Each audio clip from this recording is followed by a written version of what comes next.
Yo, what going on? This is your girl Mahalia from 2 Mile Hill and Mahalia's Corner, and you are in the Boiler Room. And this is a H2P Media production. Bless up.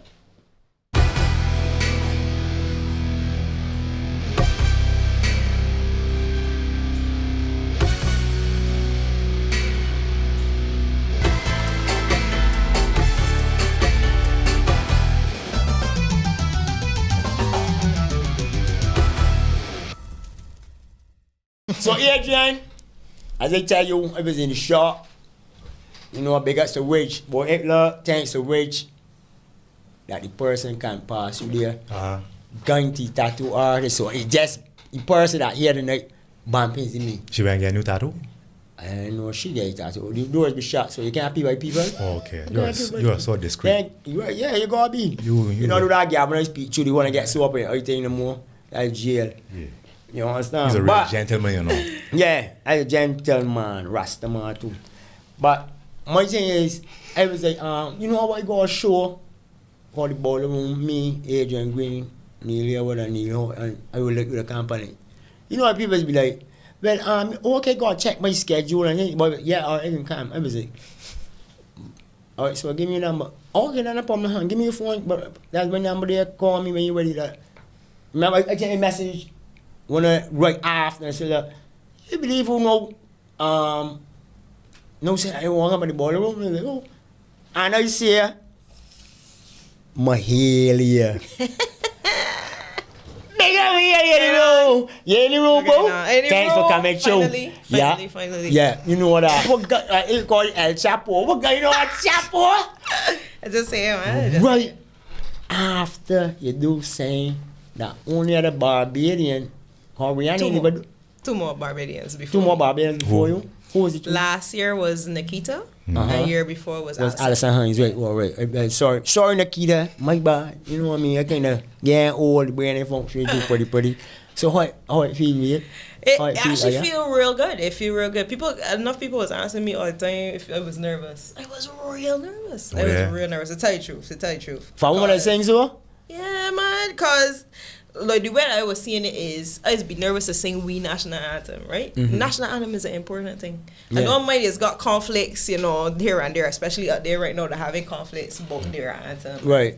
Black people and thing, but it's still something that's very meaningful to a lot of people, and that's somebody a whole other country anthem that I know how to sing. Right? And you know you got the message that people like this beers in your camera, so you gotta stick it, stick the landing. Exactly. So that had me fairly shake up for a while. Like just trying to make sure that I don't forget the words and don't be too nervous and shaky and things. How long you had to prepare for it? I would say just over a week and a half. Okay, not a lot of time. It's not a lot of time. It wasn't not a lot of time, but it's one of the things that's here. It's one of the things that's here so often that I didn't end up having to learn it because I already know it. Yeah. So I just had to get comfortable and confident to don't forget it. Yeah, it's amazing, huh? We crossing this little island. Everybody know the American. Exactly. Okay, for real. Exactly. Right. So every sports event you watch. Yeah, and everything. You know, everything is. I know I lived there 15 years. You be like, I don't play the anthem now. Boxing, somebody about to get beat, anthem. Somebody about to get run over football, anthem. Basketball, somebody about to get a ring, anthem. A bright ankle, anthem. Yeah. Yo, real. It's something that you grew up hearing about you hear you on anthem sometimes. Yeah. Sometimes for some people. Yeah, for real thing. You know what I mean? But you feel conflicted singing it? I wouldn't say that I felt conflicted, but the thought was there. The thought was there before I went to, because I know that they had people, when we shared it, that I was going to have people that was like, so you gonna kneel? Right? Real thing, serious question. That's a serious question. That's a serious question. Right now, but we will laugh because some people don't know about it. That kneeling thing with the national anthem is a protest that going on right now with black people in America. Exactly. And it all started with one football player. You see how things start? Yeah, it's one true. body. It's true. Yeah, a real thing. But I wouldn't say that I was conflicted about it. You know, I was gonna stand up and do a job that I get asked to do and come back home. It's not my country. No, but don't they got kneel and that you know what? Or you wear old left visa here. Exactly. No, come back, but we because you know what that can bring some sorry because if you ever go out there and do that right there. It's supposed to be a land of the free. Yeah. Not only the home of the brave, the free and the brave. So that'll be very free and be very brave. Yeah, but no, it's the land of the Trump and the whole fully free. Gotcha. So study way. Hope for the best. Hope for the best. That's They it. land the Trump and run to get free. Or they, you know, I mean, I don't know how it is, but how you started up singing, though? Because I was always singing. My whole life I was singing. From small, I was singing. I used to sing home. I used to sing everything. And there's a story I always tell a lot of people, because a lot of people is asking that when you do anything. So how you start doing this thing? People ask me that. So like I was singing.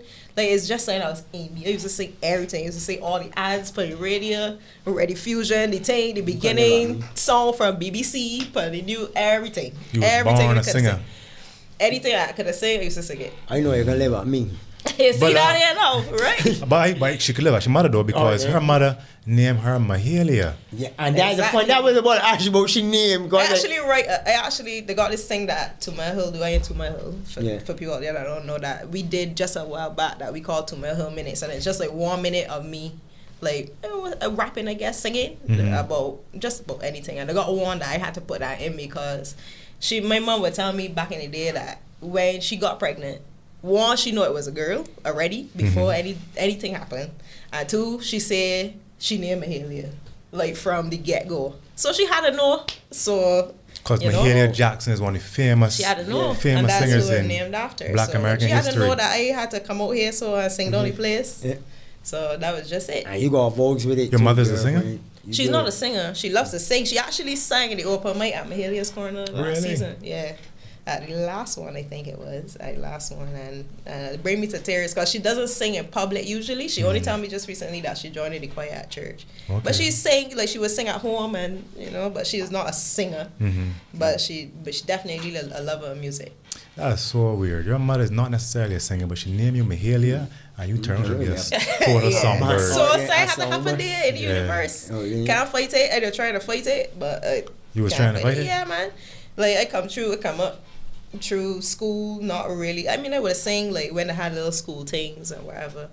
But I had made a decision that I didn't want to be a singer. You did not want to be a singer? I didn't want to be a singer. I wanted to draw. Like I wanted to be an architect. Drawing is something that I love. I want to be an architect, and then like by then now, coming up, you start to see more and more from overseas, and you see how celebrities gotta live and they got a privacy and all these things, and you ain't really about that life, yeah. Oh really? I am really not about that life. I love to sing. I would be happy singing the advertisements and whatever at home and things. So like I had told myself, you don't want to be a singer. So I went through school and. But you want to be a singer? You just didn't want to be a celebrity. I didn't want to be a singer. I felt like I could sing without being a singer, like performing for audiences. But like it was the celebrity aspect of the singing that turned you off. That turned me off. So like I felt like if I started singing to a point where I got recognition to any level, that I would kind of not be able to take that back. You know what I mean? Even if I didn't end up being a celebrity per se. But I say, I love to say, it was more or less the same with dancing. Like it was something for me personally, saying that just like I enjoyed and made me feel good and whatever. So I was happy with that. I was just happy with that. So like I went through UE and do all kind of thing and get a degree and all kind of thing, and I was in a job interview. I was inside the interview when I get like a tap on my head, like wake up, yeah. You know that you're supposed to be singing, and it was like clear. It was clear, and I get out and walk on that interview. Be wow. It's Baggy Alice story saying that too. I can't remember when he was here. So, yeah, someone we get a story, something like that they get awakening and they just turn back. But you just gotta know for yourself. It's saying that's in you. Like you just feel that calling, like you just know like I supposed to work for the body, yo, like you know what I mean? I got me and TMS. I remember when I first came back here, the barber was slow. You said, man, you're gonna work with somebody. You said, man, like, for real? We was making a shop at somebody. First of all, you gotta ask yourself that. It's something you get chosen to do with your hands. You're nice with the music. But if you ever put that on, you'll be the most miserable person in the world. Or every morning. I tell my brother this morning, I can't get up every day and be going, you don't even let your manager, then hear you, like, kill you, then you know, flatten you. I can't live that life. Yeah. Can't. You just can't. You just got to know what you're dealing with. Really. Once you got it, then she got it. You know that. You ain't gonna say it. Weird. She's singing on song after song, big man, and she sure that she ain't just got the name. You ain't just a name one. I'm actually real glad that I turned out that I couldn't sing. I'm glad that I turned out. So you want to go back and ask the people? You want to go back and ask the people? Huh? You want to go back and ask the man for job? Like, yeah, so I feel like I ain't gonna come back and do this. You got a lesser position, and you come back. Sure. You didn't have to look back. Nah. Yeah, any points, any journey you felt like, child boy, am I gonna go and ask back them in for a job? No, actually. Never? Yeah. No. It's be challenging, and I don't think any artist that will come and talk will tell you otherwise, right? It's be real challenging, it's be real hard, especially when you decide that this is what you're gonna do, and you ain't gonna work on the bike at the side, you ain't gonna be the boy receptionist for the side, like, you just know that you're getting into something that could be real challenging, and so far, no matter how challenging it has been, I've never, ever felt like I will go back and work for somebody. Right? You don't even never get that vibe. I mean, too, when you look at it, like, it feel like you're stepping backwards in your life, and like you ain't, you know what I mean? You can't come this far to turn back. Like people say, it's only them cliches that people be saying, but them cliches has got a lot of meaning here. The first cliche that is here is when you get the calling is no. And that's the real big one that people is use, and it sounds like bare foolishness. But for some people, I'm fortunate to be one. When you get that call, you know, like there was no way that I could have mistaken it. There was no way. So now, like in terms of performing, you just do more like still perform with To My Hill. Yeah, man. To My Hill is my thing. Like the band as a unit is something that's drive me too. You know, like I know that, like people always say, you know, that people is trying to take the lead singer of the band and thing. And we have had situations where there were people that would have said, man, you should go solo, that sort of thing. But I still feel like they got certain aspects to your life that make you who you are, and that is make you better, and is push you forward, and it's kind of be part of the reason that you are who you are and that you go in the direction that you go in. And To My Hill is that for me. So like, we start to play together before, like in UE times, before we left UE.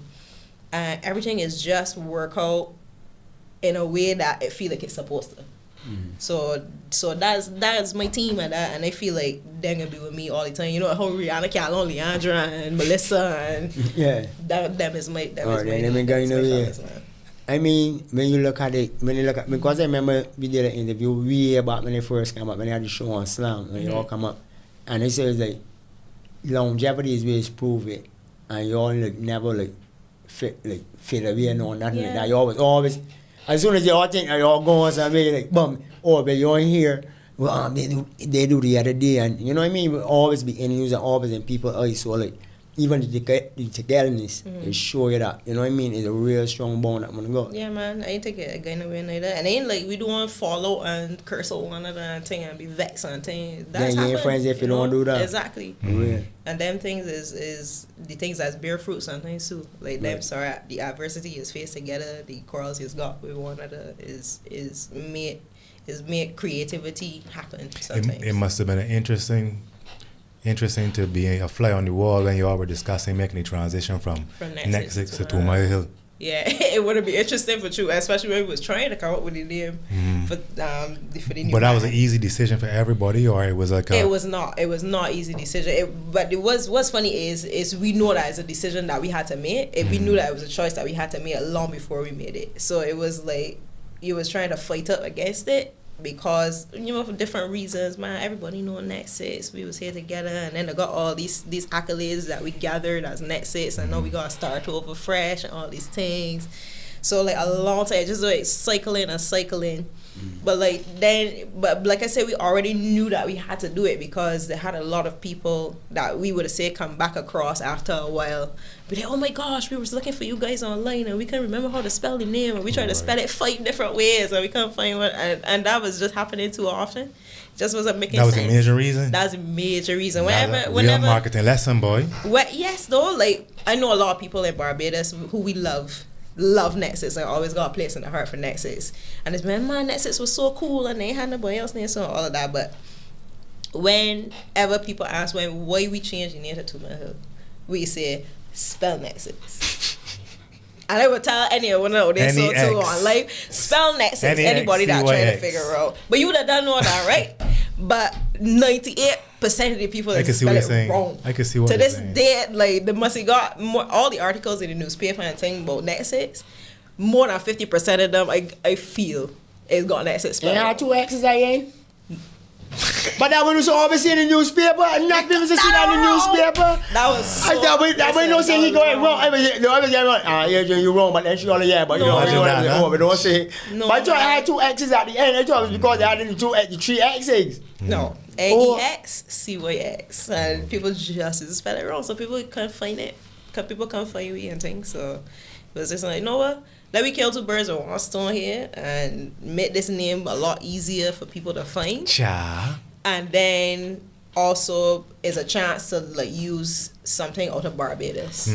So that way we got to talk about the name now, we would say Barbados. Right. This is a place in Barbados. That's kind of an offset reason to have to change the name. Look, and even like we don't like it or the fans don't like it. Well, I mean, but when it's a practical decision. It was practical as well. It's not that we grew to love Net 6, the word, for what it was.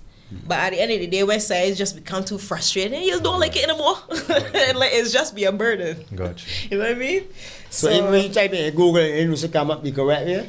No man, like if you're trying to find any X, CYX, and you got to any X, you know how much other things out there the word start with any X? Yeah, if you don't get the next letter right, you ain't going through the others. You can't find the boy, you can't find it. Exactly. Yeah. I mean, that's a funny way.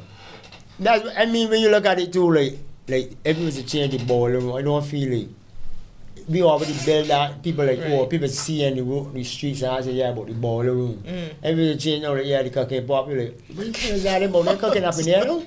But listen, in all honesty, I consider the same thing, you know, because if you do a Google search for boiler room, enough boiler rooms has come up. Yeah? Yeah.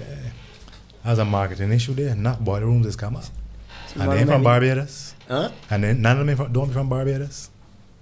Damn, that's another thing too. All the names that we throw there as ideas, they had to go on online and see what they got a band name this already. They got like some business name brand, this already. Yeah. All kind of things. So it was a real harrowing experience to be honest. So that name and changed, like it won't like boom just like that. Then it was when I do real. Well, when we get to the point where it was like yes, we're doing this, then we just get everything together, and then on the 12th of January last year, we just saw one time and changed everything. But since then things have really taken off, huh? Well, yeah.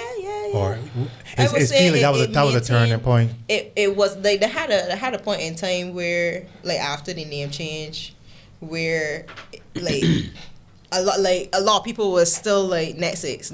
So who's this 2 Mile Hill? So like people was like, who's 2 Mile Hill? Like when they say anymore. So we had to definitely keep saying formerly known as Net 6, formerly known as Net 6. But then like as it started to catch on, we still say it now too because you can't say it enough. So people make the connection. But so like no, it's still maintaining as from Net 6 going up. Yeah, no, I study it. That was a very well executed brand shift though, because even for somebody like me who was there from the beginning of Net 6 and was seeing Net 6 throughout the years develop, I pretty much put Net 6 in the back of my mind. It's all 2 Mile Hill now. There you go. That's actually a good thing to know. I can pass on.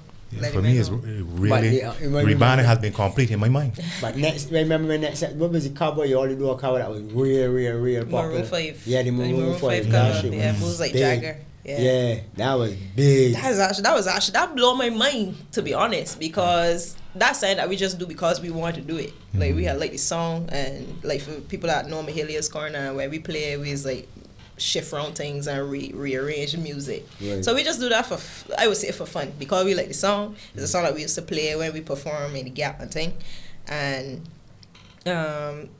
we just do the video because videos was like, that's when videos was like, yeah, go make a video now. Like people was doing cover videos. So we made the video and we was doing some other thing, and we get a message like on Twitter, you have made it to the second round of such and such. We was like, what so y'all didn't actually enter something? We ain't enter nothing. We put the video on YouTube. A whole year after the video was put on YouTube. Okay. It get put in this competition by the Rare Secrets team, I guess. and we get the message that we get to the second round. We didn't even get the message you have been entered. We get you made it to the second round. That's it, like, So you gotta do here now. nobody say, man, this is one of the scams from Nigeria. We I went know that. I say that. Yes. Somebody says so. We went Somebody and about there check says so. We went and checked so many different places. Like, wait, this real? Like, what's this? And then we actually went on the website and we saw it and we see the thumbnail, Netflix, Maroon 5, blah blah blah. And we was like, wait, no. So then they tell you go get your friends to vote and blah blah. So that's when we start setting up the word like, when need to vote for we? And then Barbados just was like, yeah, we here.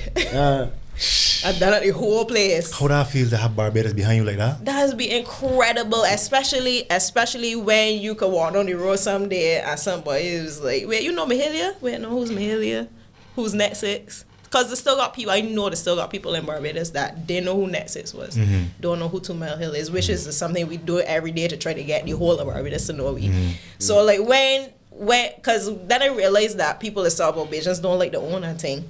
But then when we say, all right, Barbados, we up against the world, then it's just be like, we here. Whoosh. One time. So that's be an incredible feeling because we know that whatever you think, Barbadians can be there for you when you need them. It's true. They jump on you quick though. You're like, yeah, you. Yeah. I love you. I know. Like the funny thing with me is walking through town and somebody walk up, you're a perfect stranger. You never see this boy in your life. Oh, you know my son like you're word. Like he's like your son watch my videos. Why? She like, but you know, I said, don't listen to the cursing, listen to what the Rastaman is saying. It's true what he's saying. I was like, you know what? You know, make me smile. So he's got, like, you know what I mean? It feels strange, though, like that popular, especially with Bajans. Because Bajans walk past, you don't care who you is. Holyfield come here walking through Broad Street, people was like, oh, that man, Holyfield, keep walking. The more even care. That's changing now, though. This is the cell phone generation, you know what I mean? Yeah, people can run the jacket. People can run, want to take pictures, take Yeah. selfies with you and things. That changing now. But today, I performed a call here. And after I finished, a youngster came to me and tell me, sir, I remember you when you came to the garrison. He come to do 6th form at come here, you know? I remember when you came to the garrison. I tell myself, garrison? What about, 6 years ago? You had to be in like 1st form, B? Yeah. He said, yeah. And I can remember the poem you do and everything. I just want you to know that, you know, that really had an impact on me. And from then that changed. You guys start doing things like moving and things. I was like, wow. Yeah. And that's be the best part. When you get a winner out the crowd, you just be like, yo, I listen to every blog you say forward. I like, yo, look, whatever you say, whatever problem you got, show me, inbox me. Don't do nothing foolish, don't do nothing irresponsible. I mean, you tell you down, you can hear them say, for we want you up on no more videos. It's like, them is turning then to be that person has met you want to go and do a video. Like, you know what? When they make up, don't care. They got people like, as they sign on live, they jump right on. They be like, how the hell they know? I know all like just that all the time. Like, oh, I was saying number 3, and they be counting down. So like, them is be Bajans when you look at you like, this is the same people people say don't back you, but if them they back me, I hardly got Vincentians, I hardly got Ghanaians, I hardly got Jamaicans, Chinese, whatever. Somebody. They got be the Bajans. Unless you got a real fan base in China, man. Okay. And I get Johnny like, what you talking about? You know, Chinese already. Chinese are there easy, but that's where it is. Barbados, as we say, like, and we can do this like, because we don't want to say pre-Independence Day. Is you feel that the NBA to say happen and then to show up. Like how many times? Oh, Rihanna's this, Rihanna's that. The minute some boy outside the same what Rihanna do, now watch this. A Bajan can talk about a Bajan, you know, but do not, for no reason in the world, on the dark flag, say you come from nowhere and say, oh, I can't stand Bajans. When you look at the next 20 comments, it give me reasons why you should stand Bajans. Because they just jump up and that's it. That's how Bajans is. Like I guess. Yeah. But what you call it? Black Ops. Yeah. Where they come from? I didn't even see them to come out the bush everywhere. That's Bajans. Yeah, for real. Yeah, man. So with that now. Yeah, you know who's portrayed that good? That. With the man that we like, Mahalia.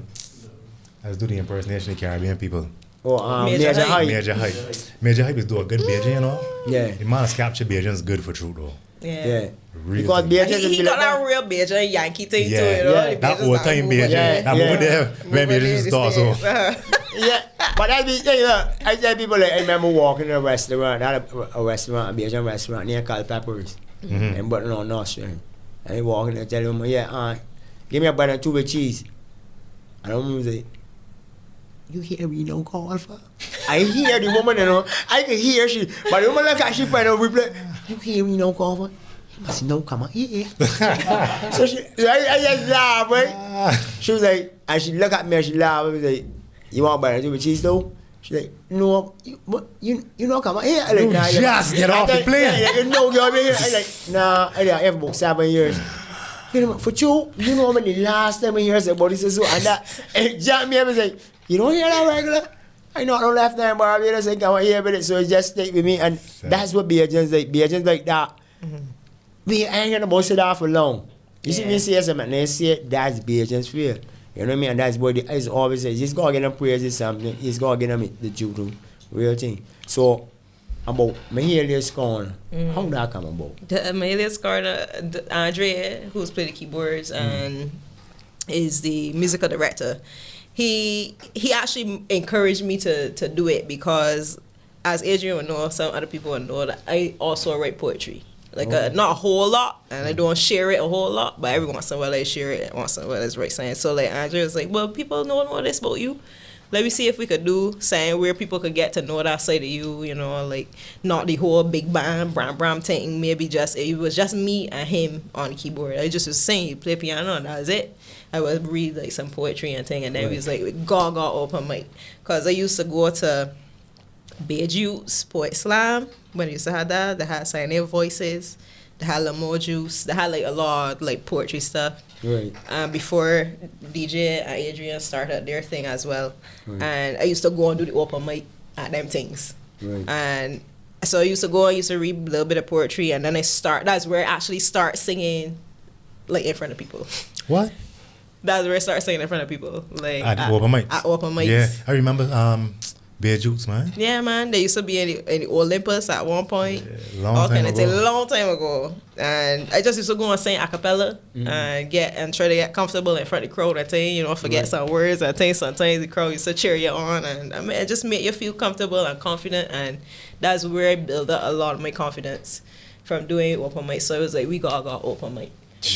So then that atmosphere is be real helpful for you. Yeah, you know what I mean? it is. It definitely is. Perform in front of an appreciative and supportive crowd. Yeah. Build up your confidence every time. Feel a little bit stronger, a little bit more secure. Because when you get out there in the world, is like a Shark Tank, B. Yeah. Is competition left, right, and center. People pulling on left, right, and center. And yes, that has helped build strength and stuff like that. You in your curse, yeah. It does help build strength and things. You see who's sitting across from, right? I know. You know what part you is, right? Okay. Right, but everybody don't need that right at the start. Some people need a testing ground, some on their board. Yeah. You know, just a forum to be in where to feel safe, and some people need that space to develop. Yeah. I definitely needed it. You know, so I was real grateful to have those things to go to, but then they just fizzle out. So it was like, we got open mic. So we went down by Limelight Cafe, which then turned into Mampan Wing. And we had a conversation with Alan Shepard, who I'm eternally grateful for, because he was like, yeah, man, come true and do your thing. And it used to be free. Just let people come in and do what God do. I get to do what God do. Get to meet people and thing, meet new poets and new artists and new singers and musicians and all of that. But you know, she talked about seeing a different side of Mahalia. I get to see a different side of Mahalia. Mahalia's Corner. Ordinarily, Mahalia is very, how you see she know, you know, very nice and sweet and smiling and happy. Real happy woman. Her husband was doing sound right because she's a real happy woman. But at Mahalia's Corner, sometimes when an artist comes up to perform, the crowd might be talking or people milling around and they're paying attention to the stage, you know, kind of disrespecting the body on the stage. Mahalia used to brace them up, man. Yeah? What? Brace them I used up. to be so cruel. I used to get on the mic and say, listen to me, this is not the time. But I need to start talking, less noisy here. Let people respect people that. I mean, you know, nothing like that. I used to. And it wasn't a. Could you all please hold it down, please? It wasn't that. It wasn't that. But they get the point. You get the point. After a while, it was not something that you had to do again. She set a standard for her event, man. Yeah, man. And that's the thing, is God set a standard. Yeah, so it just that's just how it come about. And then it grew past Bump and Wine because like people used to be spilling down by the careenage, like down the steps and the road, all kind of thing. And it was like, you know what, it's time that we gotta move this out of here because it can't hold the people. Right. I know you got a real phenomenon for your hands, Mahalia's Corner. True. I am extremely proud of what Mahalia Thank Corner you. is, though. I Real really thing. appreciate that. I think that all of us who were doing it open mics back in the day, I think that's what we wanted to do. That's what we were looking for. To take Bajan artists and give them that kind of respect. I mean, some of the ones that, and allow people to see them as artists. Yeah, you know? that's exactly. And that's show that exactly kind of appreciation. That's exactly it. Now when we start doing, because we started doing the feature artists before we left Bump and Wine, because we realized it has so many people out there that they would come and do open mic and sing, but like they were of a caliber that they deserve to be known. Yeah. You know what I mean? So like it's like we just do this then. And the atmosphere at a Limelight, when you see, let me say you see a who's somebody you had at when you was at Limelight when you featured guests? Let me say Marissa Lindsay. I remember Marissa Lindsay. When you see Marissa Lindsay in a bar setting, a closed setting, right? Ain't on a big stage far away. They ain't jazz festival. Right. When that voice hit you in that little room and the energy, the chi that's be coming off of her when she sing, hit you in that little room, it's be a different feeling, man. You got different appreciation for the level of talent that you're dealing with. And the other thing about it too is for us too, it was a chance for people to like say Marissa Lindsay or whoever else. We had Alison Hines, Alexander Mills, back then when they had Cardia, who people don't even know who them is now. But like it was a chance for them to talk to about like how when they're talking here to me, like just talk to the people and say, yeah, this how we start. This this song that mean this or whatever. You know, just a chance to say something about yourself.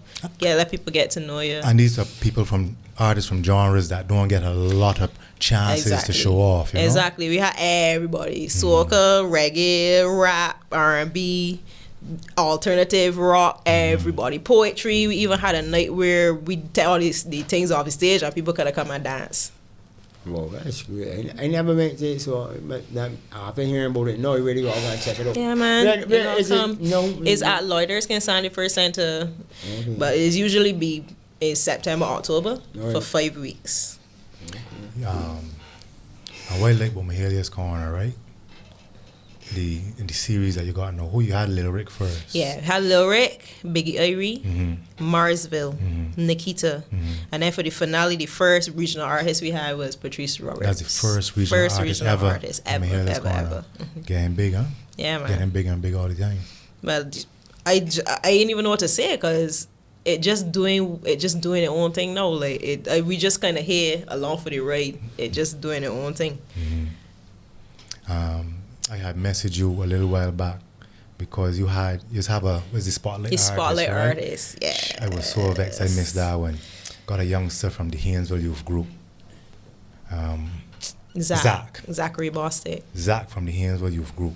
He's a drummer. A djembe player. Played djembe drums. He was the featured artist. I wasn't there. I could kick myself.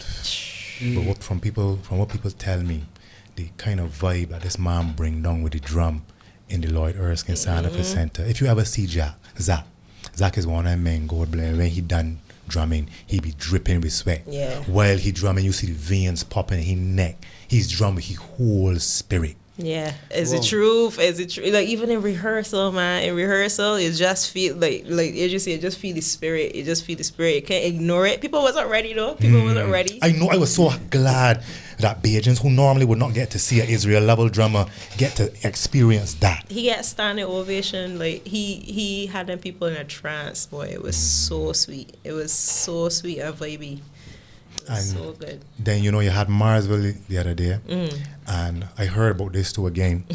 Mars was singing the national anthem. Yeah. I got everybody in the whole Lloyd Erskine Santa First Center. Everybody stand up singing the national anthem. The last along thing with he Marsville. do, and he said, is sing the national anthem. Everybody stand up and sing it. Yeah.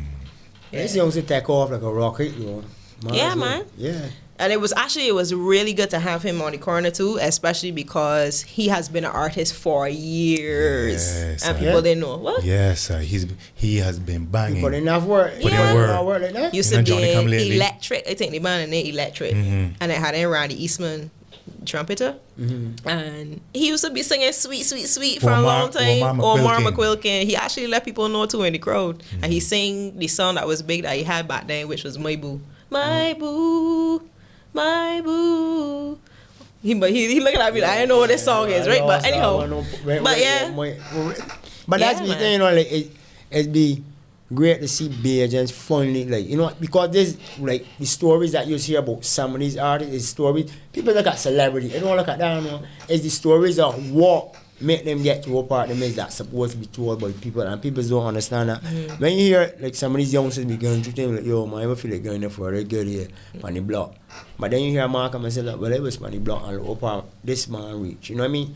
You wasn't an overnight thing like, yeah, pop right up like that, you know what I mean? You had to work on it. And a lot of youths go just get that spirit in them and listen to a lot of stories that were celebrities, what they consider to be celebrities. I'm actually glad you said that specific thing about not being an overnight like phenomenon too, cause like even you know that Man's Not Hot song that's a big right, the fella that has played the dude Big Shot, he's a comedian named Mike Dapper.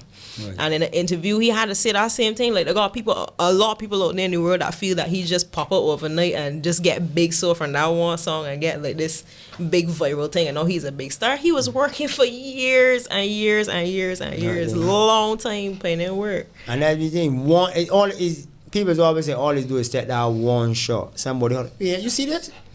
And pass it to somebody that got that ability or some know-how. Somebody, you went viral. That's the quickest thing. Oh, yo, you know you viral? Like, when my brother and them was messaging me in New York the other time, oh, you know that Pringles joke that in New York? I was like, what? You know the Pringles and joke? Jamaica. I don't know Pringles joke. You know, you see that video when I was talking about saying about youngest band about. Oh, yes. Actually, my uncle from Brooklyn is who sent me that video first. See? And it was like, and these Jamaicans they talking about doing, you know. I was like, what? He was like, yo, your brother all of it. Ain't that the dude that used to work at the barber shop? That nigga went viral. Like, I was like, so how much views it is on the boy can't tell me how it spread that. And then like when he was actually telling me about it, I was like, what? Oh, Pringles, when I keep telling me about Pringles, I don't ever like Pringles. It's like, not say don't like that, but I don't eat them like that. You know what I mean? But then when I finally figured, I was like, oh shit, damn, you back at it again. Yeah. You're back in the game. That's it. And that's the thing with so many people get to start singing like them two little youngsters, the hoodies.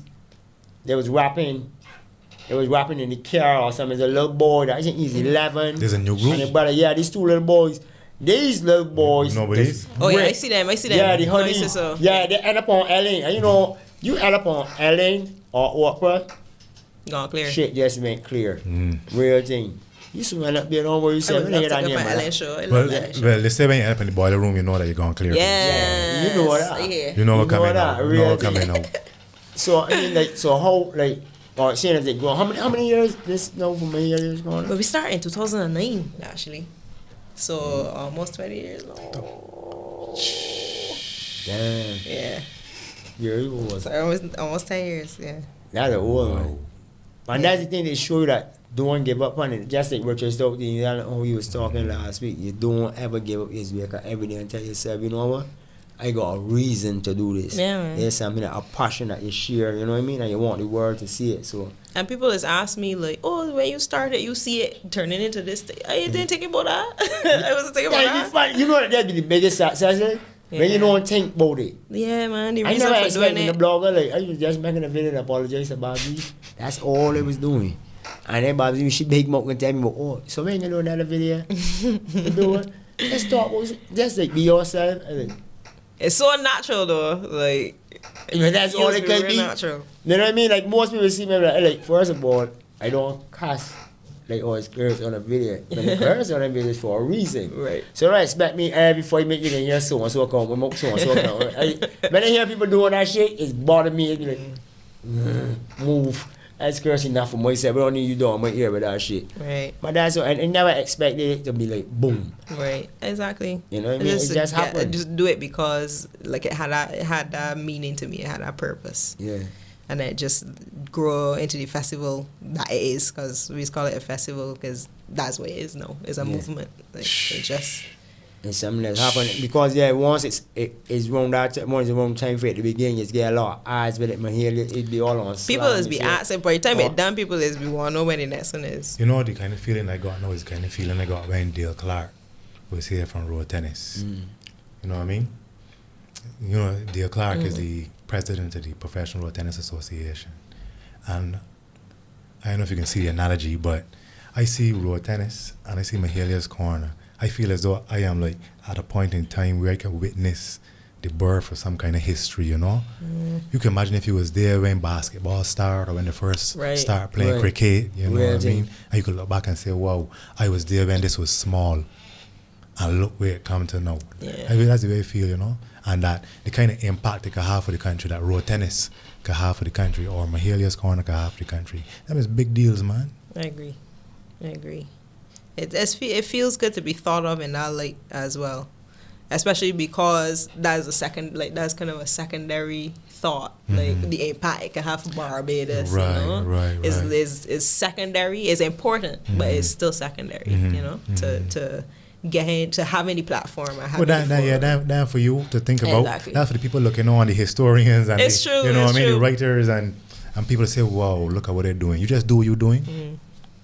Because what you're doing is great. Because I mean, when you go on it, like, and so much like, just don't really so much talent in Barbados. It's kind of like, you know, America Got Talent or American Idol. You're like, damn, what part she was? Man, look at some people we can't sing.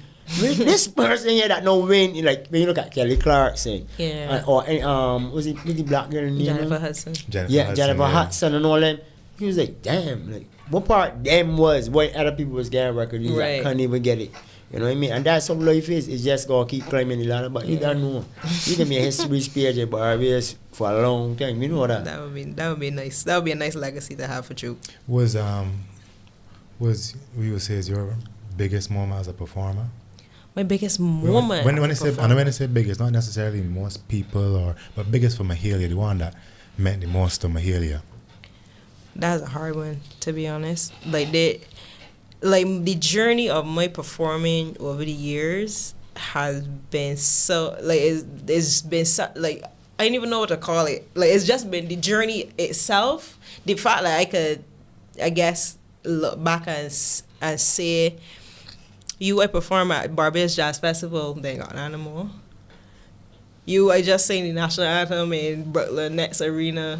Like there's so many things that all together made my life for me, that I can't say that there is one specific thing that I did that stands out above the rest. You know what I mean? It's just been a great journey so far. Like even talking about the Jazz Festival, that's like at the beginning of Net 6, the beginning, and that's a big thing that like there are a lot of performers that ain't get a chance to perform at Barbados Jazz Festival. Yeah, and the Barbados Jazz Festival was a very big thing. And it was a very big thing. Yeah. It was a very big thing. And we performed on the Hill too. And Jazz on the Hill was the biggest event of Barbados Jazz Festival. Right. And we had the opportunity to do that. And if that is the only thing I'd ever get to do and not get to perform ever again, that is saying that I can say you would perform at Barbados Jazz Festival. So yeah, they ain't got a one specific thing that I could say stands above. You got something that the band is aiming for right now, specific? Something specific that we definitely aiming for is in our new, because we recording some new music now. We got a new single that can come out in January. Okay. Something that has been a challenge and a recurring kind of theme in our lives, and I guess in the lives of a lot of Barbadian artists, is representing Barbados. And when I say representing Barbados, I mean in your artistry. So a lot of people know me as a singer and a rapper. Like, oh, you was rap real hard, this and that thing. And Lauryn Hill has been like a real big influence in my rapping, in my creativity, in terms of stuff that I wrote and stuff like that. And obviously she's an American. Hip hop is American. And that's our vibe, right? But a lot of people that know me too know that I was a pro Bajan. I thought when I go from the mic, I'm here this corner and be IMC, I was taught in Bajan. When I'm talking to people in the interview, I start in Bajan. So like when I got to rap now, and I didn't used to be rapping or doing anything in a Bajan accent, Bajan voice, it always had like this dissonance. It always had like this kind of, you know, saying it right here kind of feeling. You used to feel that? I didn't really used to feel it, Okay. but it like gradually it became something that I felt like weighing down. That's interesting. Where you think that came from? I feel like it started because the conversation started just generally in the nation. Okay.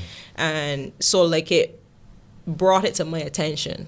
And then, you know, when you see something, you can't unsee it. When you hear something, you can't unhear it. So like I cannot unthink it. So like I would always be questioning it.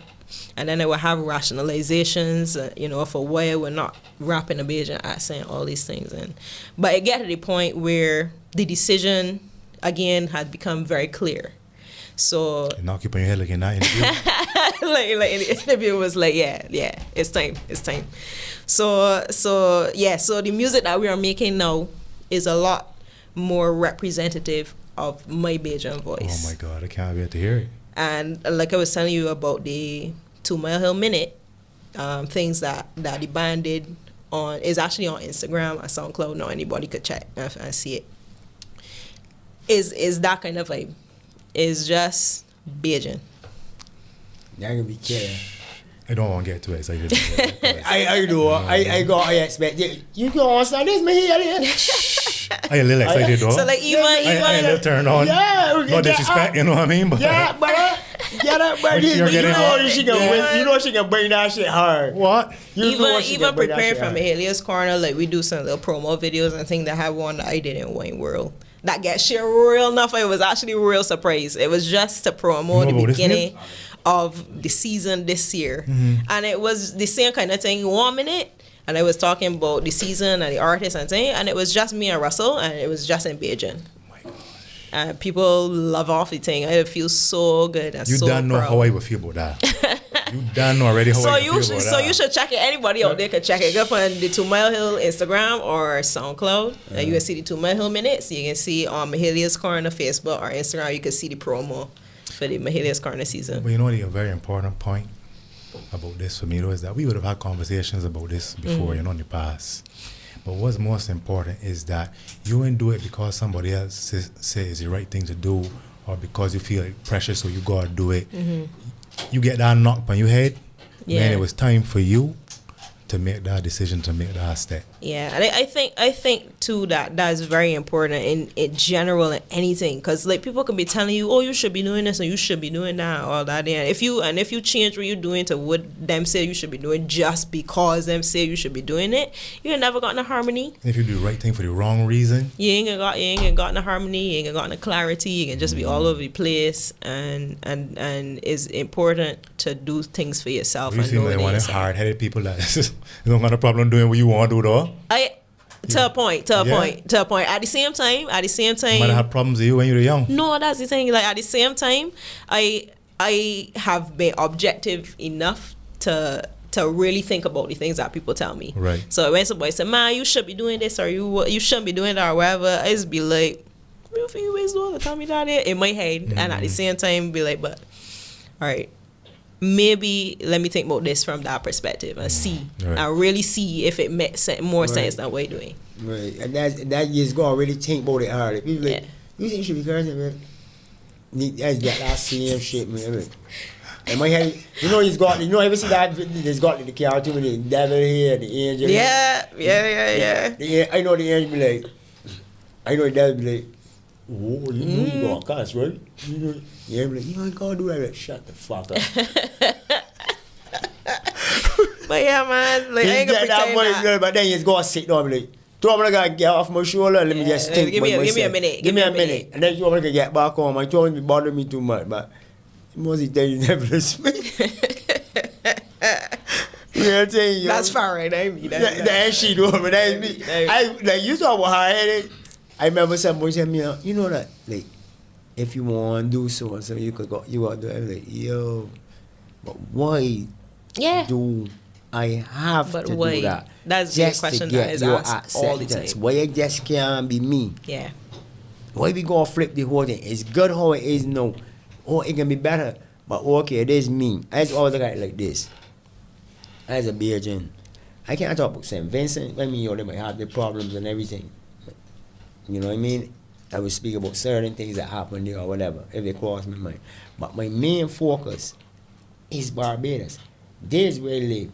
This is where part of my family live. I ain't being selfish, because if it was being selfish, I'd be like, oh, we ain't caring, me and my family ain't caring about them, but I care about what happens in Barbados, so I always speak on Barbados. And I really want to reach America. I don't even like Trump. Real thing. No disrespect. Like, I don't like that dude. He's pissed me off every time he open his mouth. I say like, he be like, duh. I be like, I hate you. Why you gotta say duh? Like, you couldn't just add a word. I be like, yo, but that's just me, you know what I mean? But that is more like, what do you say? But something just come off a high horse. Like, they say a high horse, but to me it's just be like, I like doing what I definitely am somebody that's asked why. If you tell me, I can ask you why. My mother even told me when I was small, I had a period of time I was one of their children that just used to ask why. You gotta tell me why.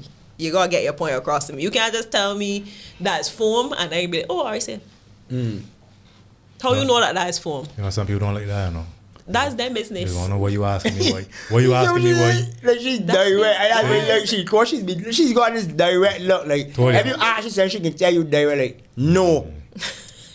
Like, no, man. Like, and I think that, you know, another thing too. I think that communication is paramount. I feel like people do not communicate well, and I think that has caused all the problems. All the problems. So I feel like if you could communicate what is you thinking to me or what is you feel to me, and you could get me to understand your point, then we can be good. But you can't just tell me and then can't explain why or whatever. I can challenge your explanation Exactly. too. If your explanation is tight, I can give you a chance of tightening it up. Exactly. But you can go and make it tighter. but people always want you, I guess that too, people always want, I guess that they feel that their way is the only way that you can succeed. Yes. That's got that notion in their head, like, yo, that's the only way you can succeed, so you better follow my way. But then if you go their way and you don't succeed, you can end up blaming them. And I want to blame myself for my failures, not nobody. Real thing, and that's be the best way. Real thing. Yeah. And I don't want to get, when people tell me about, oh, you shouldn't do this or you shouldn't do it, I be like, yo, give me a little time. I will check it. Like, remember something, just call one of it and ask one of the things, message me in the chat and ask them things, because they rather not, like, say I doing things on my own. That's always a look. Anybody ask me, like, yo, I work with H. You know how much people saw messaging me with that, they're like, oh, I want you to do an admin, say, look, I work with H. Stupid media, so you don't go check them. Which is similar to what she was saying about the bond and what the bond means to her and why she would stick with the bond. I still, there's got sometimes when I still get in trouble with the men too, because I just feel like, all right, well, I can just do this thing, you know? And then the men just be like, so what you tell me about that? There's sometimes when I just have this, I feel autonomous, and I just feel like, oh, I can make this decision on my own. And that's something that I work on too all the time, to remember, yeah, you might feel that this ain't got nothing to do with this, but it might have something to do with this, so you should just make sure that everything cool. Not get too deep in your business, but you want to give an example, can you?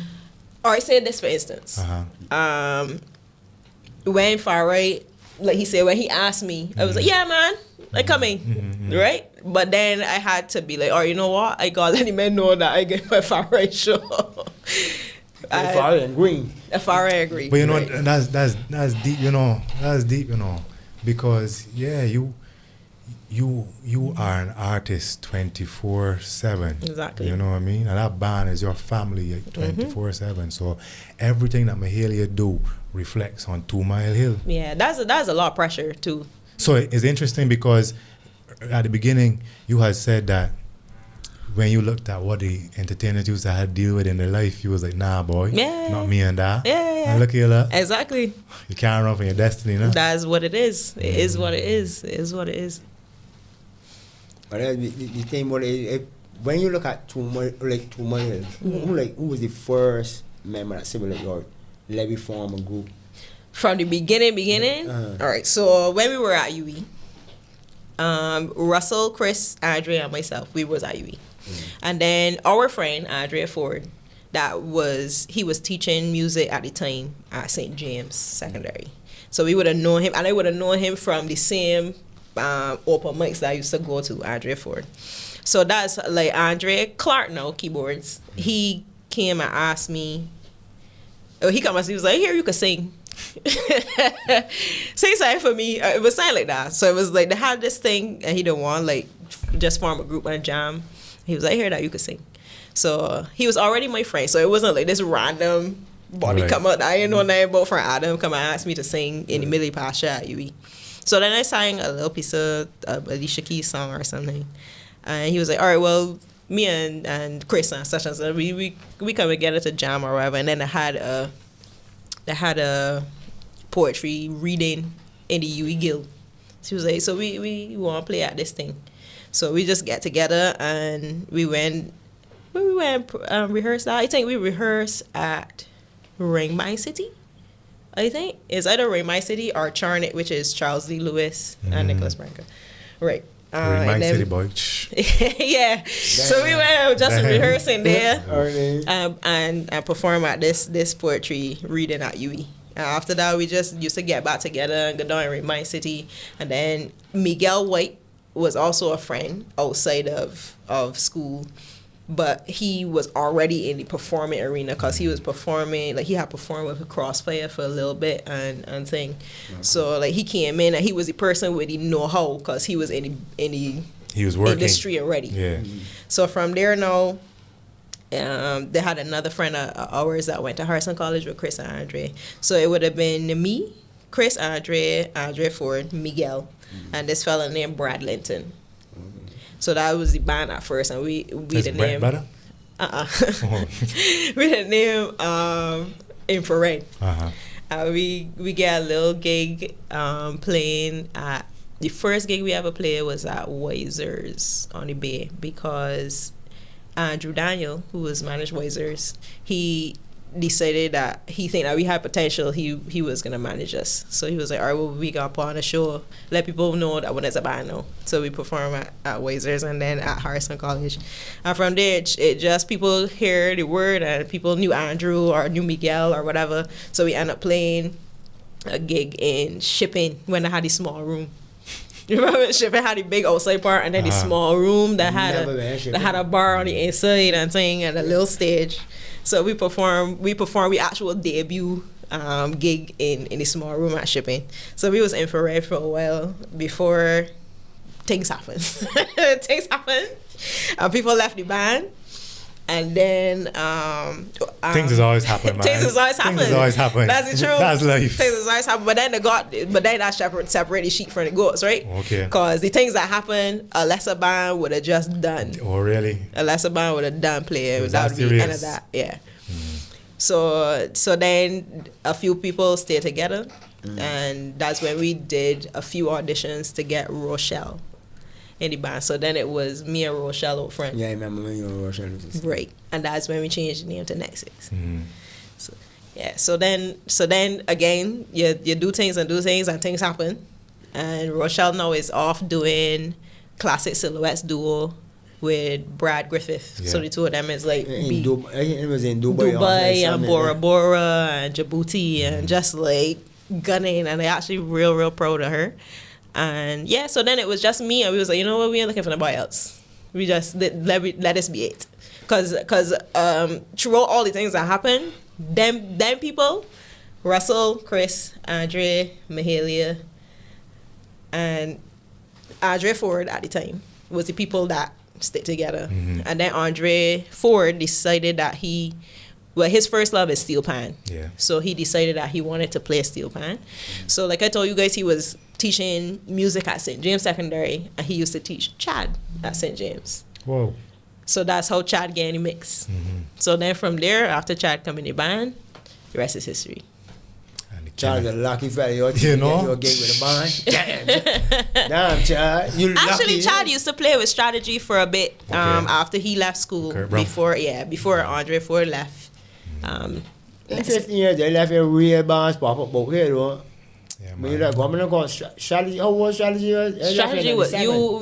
Strategy is a band, a long running band, boy. Yeah, I think that was a running in 7. because you think you hear the name before. Yeah. But then again, they had a lot of bands that come up to that.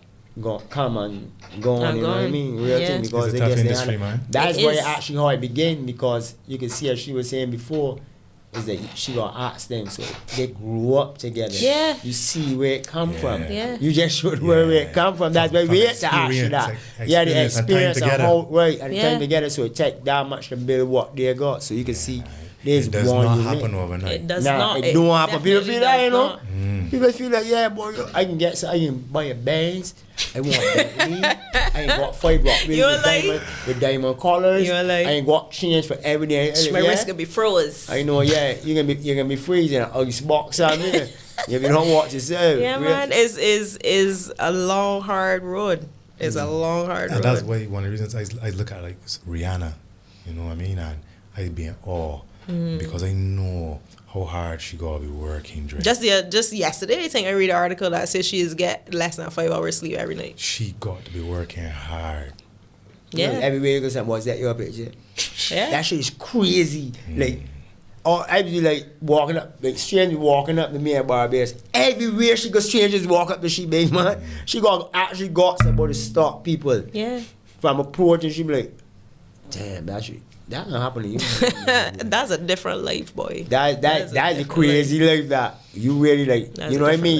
You're a celebrity here, but then when you see you get to the stage, because I remember used to be telling those in the stage, I want the Belgians and Barbados, not Rihanna is a superstar, not just a star. People don't realize there's a difference, you know. She's a son. She's a star. She's a son. Big man. She's a superstar. She's a son. Yeah, but there's, you know, there's you that label. Real thing though, you know? Yeah, when you get that superstar status, then you know. You know, I used to be arguing people like, yo, I don't care what I'm gonna bring. We got Rihanna, I don't care what I'm gonna go. When you study how big she is and where she come from. Yep. Yeah. Like that's the shit there's made movies about. Yep. She ain't gonna make a biopic of her, a biofilm about she life. It can be Ella Fitzgerald with Houston. I mean, Beyonce big too, don't get me wrong, but it must happen though. It must happen. You know what I mean? And that's what you look for, because sometimes there's often one of the songs, you know what I mean? You saying, you thinking, you like, and you see she like, I wonder if they got another Rihanna song, and I know they got another Rihanna song about in Barbados that nobody don't know about, or somebody just shouting. It's very possible. You know, that's what I got things in Mahalia's corner. Yeah. Come out and sing and let people see it. Exactly. Right. That's what Mahalia has been proving. Right. And another thing that I actually glad about too, another thing I'm glad about too, because Mahalia's corner has grown now to massive proportions, and what I'm happy to see is that there's still got people out there now coming up, putting on open mics like for free, and thing like the open mic at Hilton on Thursdays, and it's got the poetry lime and the arts lime, and it's like I'm glad to see that the culture is now coming back. Right. You know, and they got other places. You might not feel like you at the level where you could come on Mahalia's corner stage and sing in the open mic, because the stage is a big stage now. Right. But you might feel that's some like pressure. That is some there pressure. Can be some pressure. Exactly. Yeah. So like go down to Hilton on a Thursday night and sing, or send somebody down there up to today. Exactly. And I hope nobody out there don't feel that I don't be supporting these men, because you might not see me there, but that might be because I got dance class or something. Otherwise I would be there. But like I am so glad that Sun Ra and the guys like kept it up. And that's still happening. I send people there all the time, because important venues. It's important. It's important, especially because you said venues, because they don't got a lot of other venues, like so that these little bands could pop up and go and play at. Like when we started, they had enough places open. They could have tried to get a gig in somewhere, at some time. They had enough bands playing in enough places, but no, they ain't got that many places. Yeah, really. So you want to perform for somebody, go and sing in an open mic. Go and read in an open mic. Get your practicing. Go up there with the rest that just you that trying to just come up. Yeah. I really excited to hear his new music though. It coming soon for true. It coming soon for true. I think I'm gonna record another one Friday night. So you're the major writer, right? Yes, I am the writer. You are the writer. I am the writer. Okay. Yeah. Just recently, we started doing collaborative writing though, which has actually been a great experience for me. It's something that I've always wanted to do, but it ain't really happened till now. I can't really say why. Like, it's just one of them things that ain't happened till recently. And it's just been a great experience. Like, we got together so far with Simon, Chian, Buggy. Oh, that ain't a killer. Listen, the Buggy show is fire. Anyway. But that's something I want to do more of too. There's something I want to do more of. I'm talking to Marvin, trying to lock he down, because he all over the place. Trying to lock he down and write with him too. And Joaquin, like, writing, collaborating is breeds so much inspiration and so much creativity, especially when you collaborating from people from your same culture and your same life. You know, is cool. I know sometimes it can be hard to play the different roles and wear the different hats. So they got Mahalia the performer, they got Mahalia the host, they got Mahalia the promoter, you know. Then Mahalia the businesswoman. Which hat is the one that is most to the forefront right now? Mahalia performer. Always. Standard. Always. Because Mahalia the performer is like a hierarchy, and then the other things that happen underneath there. Because without Mahalia performer, damn other things don't exist. Got you. So first and foremost, the performer. So that's why we got this new. Sorry to bring it up again, but that's why we got this new stuff coming. That's why we got this new stuff coming. But that fire's still there for it. Yeah, man. For the artistry. For sure. I can't. Because you know some people lose it. Yeah, I know. And I know how they could lose it too. Like, living the life. Like, I know how it could get to the point where it's just like burn out of you. I could see it. But that ain't happening to me, boy. It's just there. Like, I can't imagine my life without it. Mahalia, I'm real glad you come in the room and bust that. Anybody else know that? That's a well-known It's not thing? A well-known thing, but Okay. some people know. Some people know. No, they know. You need to go and look at the 2 minutes. Oh, wait, no. I gotta look at that no. Down here, we looking at that here. That is a good preview. That's a good preview of some of the stuff to come. Yeah, man. Wow. Fari, a big one, huh? Yeah. You don't like the people?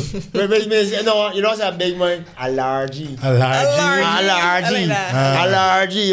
That was allergy. Yes, yeah. right. I'm right on the brink of 51, as they say. That's right. Right on the brink of 51. Right on the cusp.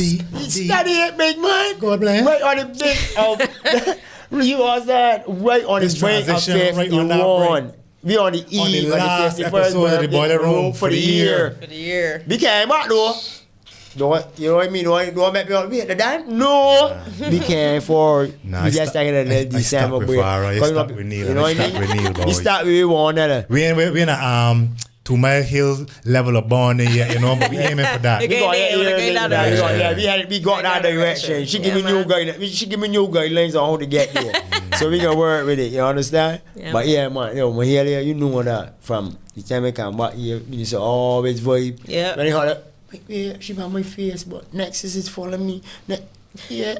But these people, like, these ordinary people.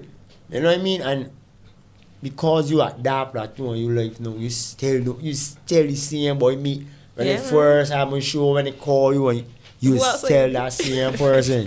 Rating, you know why? Because they're still the same one. So you can always tell that you're the same one. You rating and none of me switch. True. Never change, Jaja. Yeah, that's bless the plan at all. All the bless. Any chance out here? I just want to say thank you very much.